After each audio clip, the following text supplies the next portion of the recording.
área, né? Porque a normativa ela não é clara e como a Briane bem colocou, acaba se tornando uma situação, né, de vícios, né, como, né, a situação casuística, como ela colocou, de ter em alguns casos normativa, né, caso a caso ou lote a lote, né? E isso não é bom, né? Isso não é bom porque a regra não é clara, ela não é transparente a todos. Então esse é um aspecto importante de se colocar, né, que a definição desses níveis de preservação dentro dessa área, né, são fundamentais para a definição nos dispositivos efetivos de controle, ou seja, taxa de ocupação, índices, né? Então tem essa etapa preliminar a um plano de preservação. Isso não é vamos dizer assim, uma exclusividade de Brasília. Outros sítios históricos do mundo inteiro e do Brasil também trabalham dessa mesma maneira, ou seja, essa definição de níveis diferenciados de proteção dentro da área tombada e seu entorno. Essa é uma questão também importante de colocar, né? Porque Brasília não é vamos dizer assim, uma ilha, né, essa área tombada. Ela está inserida dentro de um contexto que também terá, né, ao final do plano, algumas diretrizes que delimitam níveis diferenciados de proteção, né? Como eu já havia falado, né, a mesma portaria do IFAM, a portaria 299, que instrui, né, vamos dizer assim, esses instrumentos para a elaboração ou para a identificação desses níveis de proteção, também ela auxilia na definição de métodos, ou seja, algumas estratégias para reconhecer os valores dessa área e assim definir níveis diferenciados de proteção, né? Aqui, esse mapa, acho que a gente consegue visualizar bem, né, a área que hoje atualmente é tombada. Essa área em amarelo, né, que está sendo apontada aqui, essa é a área que está hoje, que é a área definida pelo tombamento, né, e regida pela portaria 314 e o decreto. Então, toda essa área, né, ela se encontra hoje sob o mesmo nível de proteção. Sendo que, se nós observarmos já nesse mapa, a gente pode notar que, né, áreas que têm características bastante distintas, né, e se colocam sob o mesmo nível de proteção. Então, essa etapa do prognóstico é justamente de reconhecer quais são os atributos físicos dessa área. Ou seja, a gente identificar o que caracteriza a imagem, né, ou seja, a memória, né, a memória coletiva, né, da legibilidade do plano piloto. Então, esse é um aspecto fundamental, né, na elaboração de qualquer plano de preservação, independente de ser de Brasília ou de outro sítio histórico. E, claro, é importante a gente também citar os valores, né, os valores a preservar dentro do sítio histórico, né, que são valores que se compõem não só da parte material, mas também da parte imaterial, né. Então, isso já foi amplamente nos outros eventos e na etapa de diagnóstico, foi bastante ilustrado no informativo do PPCUB, né, onde a gente sempre, acho que é importante sempre citar esses valores no sentido de cada vez mais, né, reconhecê-los, né. Então, dentre esses valores a preservar da concepção urbanística de Brasília estão, né, os conjuntos urbanísticos do eixo monumental, as superquadras, a arquitetura de Brasília, né, o sentido de unidade e ordenação, que também é um valor muito explícito, né, dentro da concepção urbanística de Brasília, o tratamento dos espaços abertos, que se refere muito especificamente à ideia de cidade-parque, né, o Lago Paranoá, a visão do horizonte do céu, que também vamos dizer assim, se relaciona diretamente com, né, a ocupação do entorno, né, da área tombada.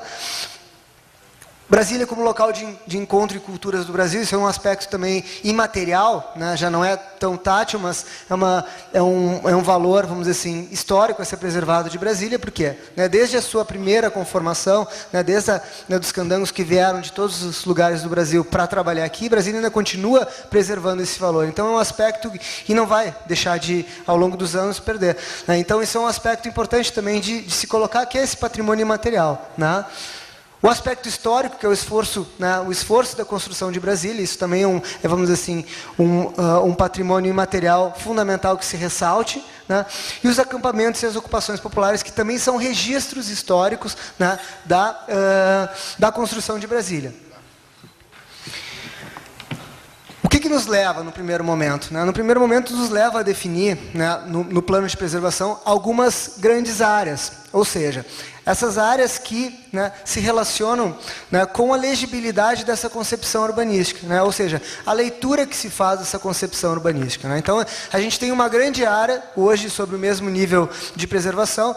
Então, num primeiro momento, se divide, digamos assim, essa área, né, no sentido de identificar, né, o quanto essas áreas comparecem para a leitura, né, do desenho da concepção original de Brasília, ou seja, da concepção urbanística de Brasília. Como essas áreas se comportam, que função que elas têm dentro, né, para a própria legibilidade do desenho do plano piloto. Acho que tem uma imagem que ilustra muito bem, né, esse aspecto, que é uma imagem que foi divulgada há pouco tempo, que é a imagem da NASA, né, que uma foto aérea de Brasília, né, a noturna, onde se percebe claramente o desenho, né, de Brasília. Então, isso eu acho que ilustra um pouco, né, do que nós temos que preservar, ou seja, essa concepção urbanística de Brasília, que parte muito de um desenho urbano, né, ou seja, de um traçado, de uma imagem, né, urbana, que é percebida não só a partir do âmbito do observador, mas também do alto. Então, esses são os aspectos fundamentais que a gente tem que reconhecer e ver como essas áreas participam. Né. O Luiz Merino, a gente gostaria de apresentar em conjunto também, né, quais são as estratégias para a definição dessa concepção urbanística, ou seja, que leitura, como a gente faz essa leitura da concepção urbanística de Brasília. Bom, então assim, o Rafael daqui a pouco vai apresentar para vocês a proposta que a gente está maturando a respeito das macro-áreas, das grandes áreas de preservação de Brasília. Então, eu queria apresentar um pouco como é que a gente foi construindo, chegando nessa definição. Bem,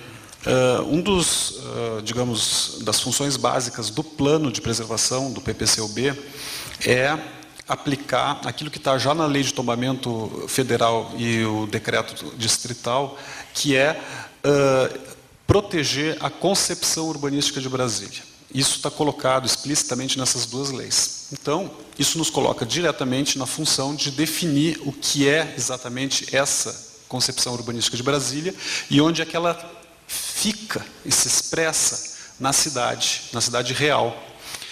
Bem, uma primeira tendência seria a gente ir direto para o relatório do plano piloto do Lúcio Costa, para o concurso, lá para 56, né, naquele desenho que ele fez, né, e que foi a origem dessa cidade.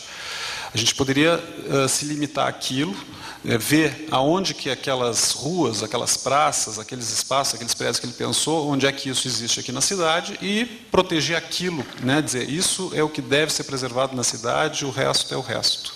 Né? Bem, essa visão, ela não está amparada nas últimas discussões, nas discussões que vêm sendo feitas a respeito da qualidade da cidade. A gente percebe que a cidade tem uma qualidade que vai muito além desse desenho inicial. Esse desenho tem uma qualidade magnífica, né? É uma obra de arte em si, mas a cidade ela tem valores que vão muito além. Coisas que foram construídas posteriormente têm um valor muito grande e que contribuem enormemente para essa Brasília magnífica que foi tombada como patrimônio da humanidade. Então a nossa tarefa é identificar esse processo mais longo. Claro que a gente tentou identificar, é o que está marcado aqui em vermelho, por exemplo, nessa planta. Essa planta mostra as vias, as ruas, as artérias, a gente chama nós arquitetos a malha viária. Né? Então a gente tentou marcar em vermelho aquilo que está desenhado explicitamente na planta do Lúcio Costa, de próprio punho dele, que foi apresentado no concurso, e ver o que daquilo foi efetivamente implantado no terreno. A gente sabe que, mesmo para isso, tem algumas dificuldades, porque a cidade houve um deslocamento da cidade, não sei se vocês sabem, né? A proposta dele era mais para oeste, ela veio mais para próximo do lago, então houve uma certa adaptação daquele desenho original ao terreno, a uma nova realidade, que não dá para se dizer que exatamente as ruas que estão ali em vermelho sejam exatamente as que estavam propostas por ele, mas a tentativa é mostrar como que o desenho inicial, a vontade do autor, o desejo do autor em termos de forma, ainda permanece na cidade, e esse é um respeito que o plano tem que atender, né? É a vontade do autor. Mas a gente sabe que Depois de 1960, quando a cidade foi inaugurada, nos anos subsequentes, houve um processo intenso com a participação do próprio Lúcio Costa, nos anos 60 até 64, 67, em que foi se complementando, né, o que não tinha sido possível terminar na data da inauguração. Dentro da divisão de urbanismo que ficava no Rio de Janeiro, dentro da divisão de arquitetura que ficava aqui, né, foram sendo feitos pelo Lúcio Costa, pelo Oscar Niemeyer, pela Maria Elisa Costa, pelo Nauro Esteves, pelo Milton Ramos, por uma série de outros arquitetos, urbanistas, técnicos, foi sendo feita adaptações, complementações, né, que apresentam com a grande qualidade. Então, essas adaptações que vão pelo menos até 1967, quando a divisão de urbanismo sai do Rio, vem para Brasília, né, ali a gente pode dizer que a gente tem cristalizado, ou seja, né, ainda uma Brasília com a chancela, com o selo de qualidade, pelo menos, do autor ainda vivo, atuante na cidade de Brasília. Isso que está marcado em azul. Então, são as complementações. A gente vê, por exemplo, entra a questão dos lagos, né, o Lago Sul e o Lago Norte, entra o Cruzeiro Velho, entram, né, o novo desenho das Embaixadas Sul, né, tem uma série, então, de elementos que comparecem aqui. E a gente também fez questão de colocar alguns espaços que fazem parte do tombamento, que não fazem parte do projeto original do Lúcio Costa, não fazem parte dessas adequações posteriores, mas que são consagrados como patrimônio de Brasília, como os antigos acampamentos, especialmente a Vila Planalto, a Candangolândia e a Vila Tele Brasília. Então, esses espaços também estão demarcados aqui, é uma outra lógica, mas também agregam muita qualidade para a cidade. Então, isso foi em termos de sistema viário. Coloca, por favor, na próxima a gente tentou marcar os quarteirões, o formato dos quarteirões de Brasília. Eu sei que isso é uma coisa, são mapas, eu peço desculpa, eu vou ser o mais breve possível, tem só mais um. Muitas pessoas não estão muito ligadas nessa coisa de mapas, mas eu acho que é importante para nós a gente colocar, né, como é que a gente trabalha, para depois o Décio vai entrar numa parte de mostrar imagens, e aí os problemas principais que a gente percebe em Brasília, uma visão talvez um pouco mais direta para muitos de vocês.